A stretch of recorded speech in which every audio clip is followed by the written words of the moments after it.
국제정치학 전공하고 있는 나인찬이라고 합니다. 제가 아직 1학년이어서 이제 많이 미숙한 질문일 수 있는데 전부터 되게 궁금했던 질문인데 양육 교수님께 질문드리고 싶습니다. 현실주의에 입각하면은 이제 상식적으로는 현재 안티테제에 있는 국가에게 전쟁 중에 있는 안티테제 국가에게 지원을 하는 것은 사실 상상하기 힘든 일이잖아요. 그래서 대북 지원에 관한 이제 의견을 묻고 싶어서 이제 질문을 드리는데 아무래도 아무리 국익이 중요하다 하더라도 21세기 들어서는 인권이라든지 범국가적 휴머니즘 이런 게 완전히 무시하기는 힘든 담론으로 자리 잡았다고 생각도 하고 북한 같은 경우는 아무래도 한 민족이라는 인식이 있다 보니까 그게 더 어려운 문제 같기도 한데 이런 상황 속에서 한국이 어떻게 지혜로운 이제 대책을 세워야 할지 그리고 만약에 대북 지원을 해야 한다면 지켜져야 할 원칙은 또 무엇일지 일단 그게 가장 처음으로 궁금하고요. 두 번째는 제가 물론 현실주의도 주요한 이론 중 하나겠지만 이제 무형적인 어떤 관념 같은 것도 중요시하는 구성주의 이런 이론들도 이제 존재하는 걸로 알고 있습니다. 그리고 특히 제가 개인적으로 관심 있는 게 이제 조지프 나이, 소프트 파워, 연성 권력 쪽에 좀 관심이 있는데 북한 내에서도 한류의 영향이 상당한 걸로 알고 있습니다. 그리고 그만큼 한국에 있는 문화 콘텐츠, 특히 영화나 드라마 같은 것들이 상당히 이제 유포되고 있는 걸로 알고 태영호 이제 전 북한 외교관 등을 포함한 탈북자들의 의견에 의하면 그런 것들이 자유민주주의 사상, 혹은 인권이라는 사상을 이제 바텀업, 하위 상달식 그런 접근 방법으로 퍼뜨릴 수 있고 그걸 좀 더 전략적으로 활용하면은 이제 통일과 관련해서 더 장기적인 전략을 수립하는데 소프트 파워를 같이 접목시키는 게 좋다는 의견도 있는데 이것에 대한 교수님의 의견도 궁금합니다. 민주주의적으로 진단을 하면 왜 통일을 해야 되느냐의 문제가 매우 단순해져. 북한은 우리와 군사적으로 대치하고 있는 국가인데 통일을 해버리면 군사적으로 대치한 국가가 없어지는 겁니다. 우리가 집어삼키는 거니까. 현실주의에 입각한 통일론은 거기서 출발하는 거예요. 우리가 북한을 없애는 제일 좋은 방법은 통합시키는 것이다. 자, 그런데 우리가 북한을 통합하는 과정에서는 우리가 단선적으로 갈 수가 없는 측면이 있어요. 지금 당장 코로나 또는 밥을 못 먹어서 이렇게 죽어가는 동포들을 완전히 외면하면서 일관된 현실주의 방법으로 가기가 쉽지가 않다는 거예요. 거기에는 국제사회의 여론이라는 것도 있고 국제사회에서 인도주의적인 어떠한 여론이 있을 때 그것을 우리가 완전히 무시할 수는 없어요. 아까 중요한 포인트를 얘기했는데 국제정치학에서 우리가 북한을 도와줘야 될 때 지켜야 될 두 가지 원칙이 있는데 첫째, 우리가 북한을 도와주는 것은 북한 김정은을 돕는 게 아니라 그 밑에 폭정에 시달리고 있는 인민을 돕는 거예요.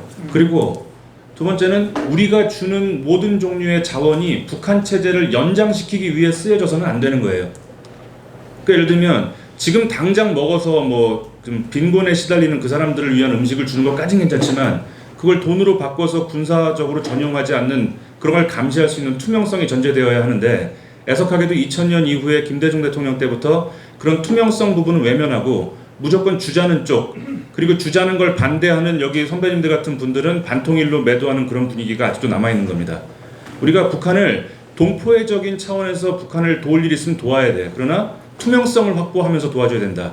더 냉정하게 얘기한다면 투명성이 확보가 안 된다면 애석하게도 할 수 없어가 저의 정답입니다. 그런데 국제사회의 여론이라든가 이런 점을 완전히 무시할 수 없는 것이기 때문에 바로 그걸 무시할 수 없는 이유가 소프트파워 때문에 그래요. 만약에 대한민국이 통일 정도 하는 빅 이벤트가 있을 때 국제사회의 지지와 동의가 없으면 어려워져. 근데 우리가 통일까지 가는 과정에서 북한 동포들이 민생에 시달리는 것까지 외면하는 상태로 우리의 이미지를 만들어버리면 통일의 주도권이 우리에게 안 올 수 있는 문제가 생길 수 있어요. 많은 친구들이 북한이 붕괴하면 당연히 우리가 통일하는 거 아니냐고 말하는데 절대 그렇지 않다는 게 최근 100년의 교훈입니다.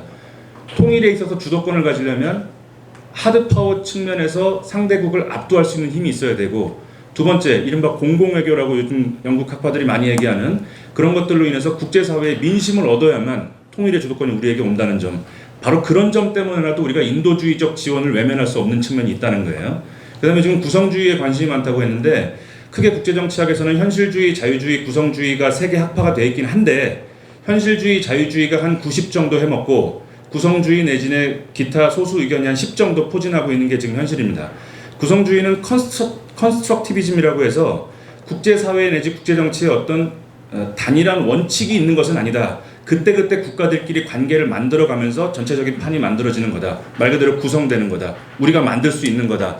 그런 점에서 많은 젊은 학생들의 가슴을 뜨겁게 하고 있는 건 사실이지만 자, 그때그때 국제관계가 다 만들어지는 것으로 우리가 받아들인다 할지라도 학문적 이론의 존재 이유가 뭐예요? 미래를 예측하고 과거를 설명할 수 있어야 되는 거 아니에요? 근데 구성주의는 그때그때 만들어지는 거야. 바로 이런 식의 아직 불완전한 측면 때문에 우리가 구성주의에 대한 열망에도 불구하고 메이저한 국제 이론으로 자리 잡지 못하고 있는 겁니다.